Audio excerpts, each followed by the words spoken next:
ప్రభావతి 10 రోజులుంది బెజవాడలో. రవి అక్క ప్రభావతిని చాలా ముద్దు చేసింది. అతని బావ కూడా చాలా ఇంప్రెస్ అయ్యాడు. మన వాణ్ణి సుఖపెడుతుంది. బాగా చదువుకుంది.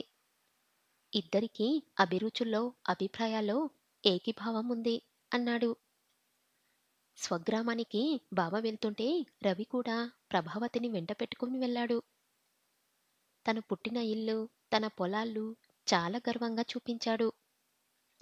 అయ్యగారు వచ్చారు అంటూ ఆ పల్లెల్లో జనం చూడటానికి గుంపులు గుంపులుగా వచ్చారు.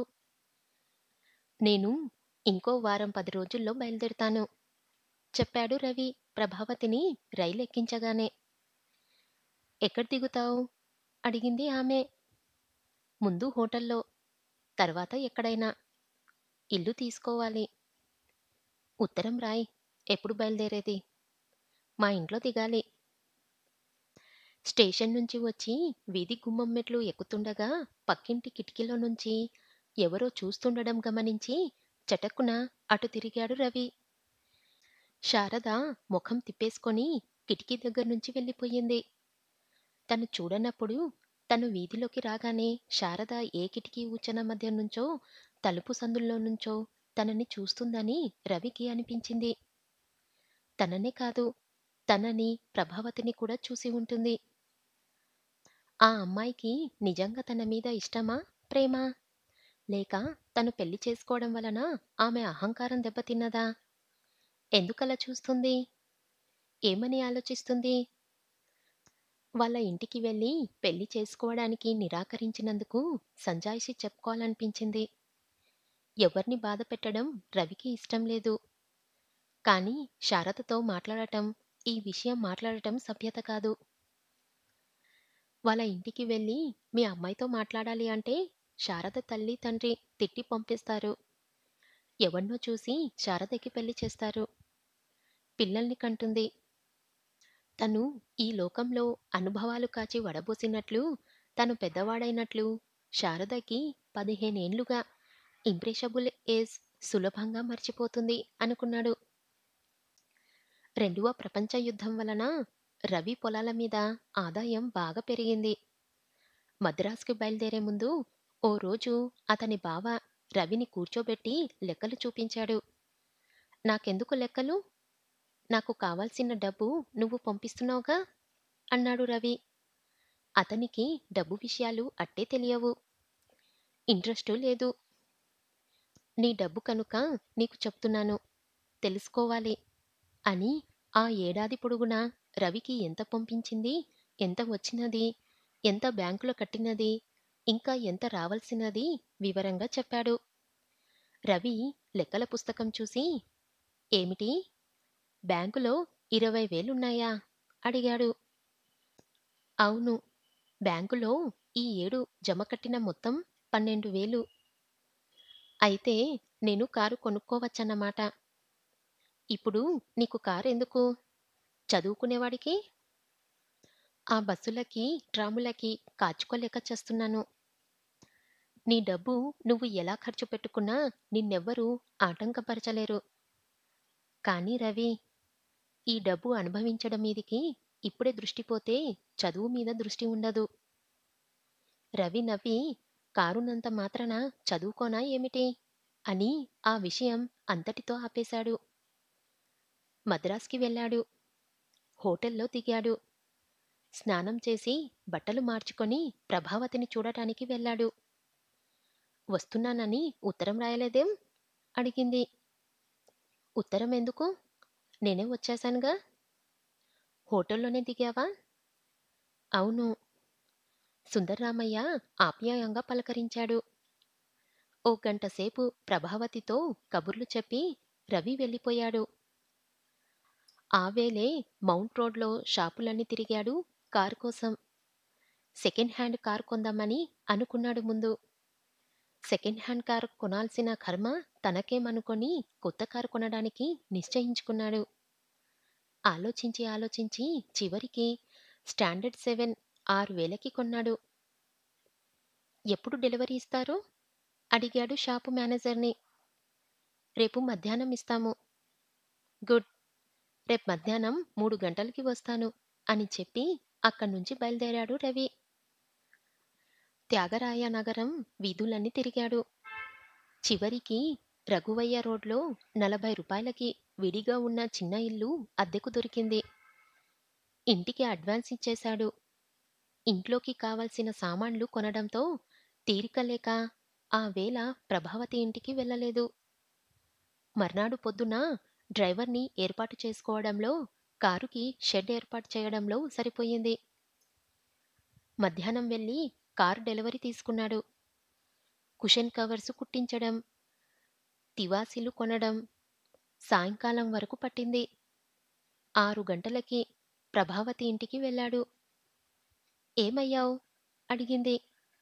ఆమె రవి హాల్లోకి వెళ్ళగానే. వరసల్లోకి వచ్చి చూడు. ఏమిటి? వచ్చి చూడు అన్నాడు తనే ముందు వరసలోకి వెళ్తూ. ప్రభావతి అతని వెనకే వెళ్ళింది. గేటు దగ్గర ఆగి ఉన్న కారుని, దానిని తుడుస్తున్న డ్రైవర్ని చూసి ఎక్కడిది? అడిగింది. కొన్నాను. నిజంగానా? అంటూ దగ్గరికి వెళ్ళింది. బావుంది. అమ్మని నాన్నని పిలుస్తానుండు అని లోపలికి పరిగెత్తింది. సుందర్రామయ్య ఆయన భార్య వచ్చారు. సుందర్రామయ్య మొహం కాస్త చిట్లించి అప్పుడే నీకు కారెందుకు? అన్నాడు. సరదాకి చెప్పాడు రవి. చదువు మీద నుంచి దృష్టి లాగేస్తుందేమో. జాగ్రత్త. మీకు తీరికగా ఉంటే రండి. డ్రైవింగ్‌కి వెళ్దాం. సుందర్రామయ్య నవ్వి "ఉమ్, పద" అన్నాడు. బీచ్‌కి వెళ్లారు. ఎవ్వరూ దిగలేదు. నువ్వు డ్రైవ్ చేయడం నేర్చుకుంటావా? అడిగింది ప్రభావతి. ఆ, ఇవాళే మొదలు పెడతాను అన్నాడు రవి. అరగంట తర్వాత ఇంటికి బయలుదేరారు. రవి, డబ్బు గురించి నీ అభిప్రాయమేమిటి? అడిగాడు సుందర్రామయ్య. అంటే? మీ ప్రశ్న నాకు అర్థం కాలేదు. డబ్బంటే జీవితంలో అన్నీ ఉన్నట్టే అని అనుకుంటున్నావా? ఏమో, డబ్బు లేకపోతే కావాల్సినవి చాలా ఉండవు. నిజమే. డబ్బుతో కొనగలిగినవి, సుఖపెట్టగలిగినవి చాలా కొనుక్కోవచ్చు. కానీ నిజంగా మనకి కావలసినది మనం డబ్బుతో కొనలేనప్పుడు డబ్బు విలువ గురించి తెలుస్తుంది. అటువంటి షాక్ తగలకుండా ఉండాలంటే డబ్బుతో కొనలేని వాటిని కాంక్షించకూడదేమో. అలా ఆలోచించగల శక్తి లేకపోవచ్చు. ప్రభా తర్వాత నాకు ఒక కొడుకు ఉండేవాడు. పేరు సుధా. ప్రభాకి వాడికి 2 తేడా. వాడికి ఓ శనివారం పొద్దున జ్వరం వచ్చింది. నేను కోర్టుకి వెళ్ళకుండా ఇంట్లోనే ఉండిపోయాను. ఒక డాక్టర్ని కాదు, పెద్ద పెద్ద డాక్టర్లని, నలుగురిని పిలిపించాను. ఏం అవసరం కలుగుతుందోనని మర్నాడు బ్యాంక్ సెలవు అని బ్యాంకు నుంచి రూ. 5,000 తెప్పించి అట్టే పెట్టాను. మందులకి, డాక్టర్లకి, టాక్సీలకి, ఆస్పత్రులకి ఖర్చు పెట్టవలసి వస్తుందని అనుకున్నాను. ఒకరోజు జ్వరంతోనే శనివారం రాత్రే పిల్లవాడు పోయాడు అని క్షణమాగి డబ్బుకి ఏమాత్రం విలువ ఉన్నదో ఆ వేళ నాకు తెలిసొచ్చింది అన్నాడు సుందర్రామయ్య. ఏం జవాబు చెప్పాలో రవికి తెలియలేదు.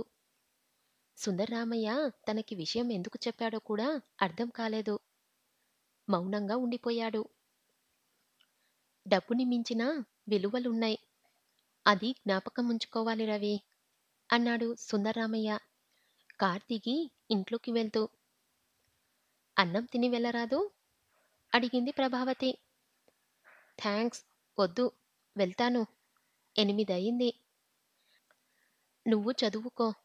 నేను చదువుకోకపోవడమే కాక నిన్ను చదువుకోనివ్వడం లేదని మీ నాన్నగారు తిడతారు అన్నాడు రవి. కార్తో పాటు రవికి కొత్త స్నేహితులు తయారయ్యారు. కాలేజీలో చదువుకుంటున్న కుర్రాళ్ళు ఎప్పుడన్నా వచ్చేవాళ్ళు అతని ఇంటికి. రచయితలు, కవులు ఎక్కువగా స్నేహమయ్యారు. గంటల తరబడి వాళ్ళతో కూర్చొని సాహిత్యం గురించి చర్చిస్తూ గడిపేవాడు. రోజూ ఒకసారైనా ప్రభావతి ఇంటికి వెళ్ళి చూసి వచ్చేవాడు. సెప్టెంబర్లో జరిగిన పరీక్షల్లో ఇద్దరూ పాసయ్యారు. డిసెంబర్లో అక్కని, బావని రమ్మని ఉత్తరం రాశాడు రవి. ఓ రోజు వాళ్ళు మద్రాసులో దిగారు. ఊరంతా తిప్పాడు. అప్పటికి రవికి డ్రైవింగ్ బాగా వచ్చింది. డ్రైవర్‌ని తీసేశాడు. అయితే లా చదువుతావన్నమాట అన్నాడు రవి బావ. అవును. మంచిదే. నీకు మంచి వాగ్దటి ఉన్నది. మెంటల్‌గా చాలా ఎలర్ట్‌గా ఉంటావు. బాగా వృద్ధిలోకి వస్తావు. ఎట్టొచ్చి చదువు మీద దృష్టి ఉండాలి. అంతే. ఎందుకుండదు? నీకు సిన్సియారిటీ ఎక్కువ. దేనిలో పడితే అదే. ఈ మధ్య కథలు రాయడం మొదలుపెట్టావుగా? అవును. నువ్వు చదివావా? ఆ! అదేదో పత్రికలో చదివాను. బావుంది. బాగానే రాస్తావు. కానీ మన దేశంలో కథలు రాసేవాళ్ళకి డబ్బు రాదు. బ్రతకడానికి డబ్బిబ్బంది నాకు లేదుగా? ఇప్పుడు లేదు నిజమే. రేపటి విషయం ఎలా చెప్పగలం? స్వంతంగా వ్యవసాయం చేసుకుంటే తప్ప భూమి ఉండకూడదని ప్రభుత్వం చట్టాలు ప్రవేశపెడుతుందని అంటున్నారు. అప్పుడేం చేస్తావు? స్వంతంగా వ్యవసాయం చేస్తాను. నాన్‌సెన్స్. నువ్వా పల్లెటూళ్ళో 2 రోజులుండలేవు. లా పాసయ్యే వరకు ఈ 2 ఏండ్లు చదువు మీద దృష్టి ఉంచు. సలహా ఇచ్చాడు అతని బావ. ఎప్పుడురా? అడిగింది ఊరికి బయలుదేరే రోజున అతని అక్క. ఏమిటి? పెళ్ళి. ఆ విషయం ఆలోచించనే లేదు? ఎందుకు ఆలోచించలేదు? ఇల్లున్నది, కారున్నది. ఇక ఆ ప్రభావతి ఈ ఇంటికి రావడం ఒక్కటేగా తక్కువ? అప్పుడే ప్రభ బిఏ పూర్తి చెయ్యాలి. నేను లా పూర్తి చెయ్యాలి. త్వరగా. ఇంకా 2 ఏండ్ల వ్యవధి ఉంది. పరీక్షలు తప్పకపోతే అన్నాడు రవి నవ్వుతూ. పెళ్లి చేసుకొని చదువుకోకూడదూ? దృష్టి చదువు మీద ఉండదని అందరూ అంటున్నారు. చదివి సంపాదించవలసిన అవసరం లేదుగా? నాన్నగారి పుణ్యమా అంటూ రేపు ఆ అవసరం కలగవచ్చని చెబుతున్నాడు బావ. ఆయన ఎప్పుడూ అంతే. సుందర్రామయ్య రవి అక్కని, బావని వాళ్ళు బెజవాడకి బయలుదేరే రోజున భోజనానికి పిలిచాడు. రవి, ప్రభావతి పెళ్లి గురించి సీరియస్‌గా మాట్లాడుకోలేదు కానీ వాళ్ళిద్దరి మీద అందరూ జోక్స్ వేశారు. రవిని ఒక కంట కనిపెడుతూ ఉండమని సుందరరామయ్యకి ఆయన భార్యకి చెప్పింది.